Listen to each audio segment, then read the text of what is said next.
So napakasulit talaga guys ng aming staycation dito sa Boracay. So naka 4 days and 3 nights kami dito. So tingnan nyo naman guys ang napuntahan namin dito, which is kasama sa aming promo. Kung nakikita nyo guys, ang linaw ng tubig, and it is located pala guys ito sa Boracay. So meron kaming mga promo na na-avail and napakaganda guys. Kasama na dito yung kayak sa kanilang falls.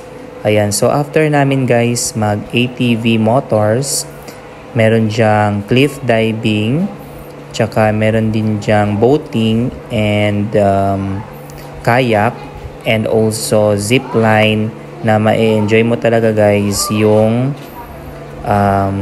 view, tsaka napaka-exciting. So ayan guys, magbo-boating muna kami because gusto naming lubos-lubusin yung aming free time tsaka yung aming promo na na-avail.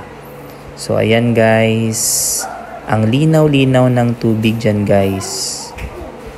At ang maganda pa dito guys ay kaunti yung tao, so medyo na solo namin yung moments at tsaka na-enjoy talaga namin yung aming staycation dito sa Boracay. So ayan guys, tag-isa-isa kami ng boat tsaka yung aming sagwan. Ayan, so napaka-enjoy.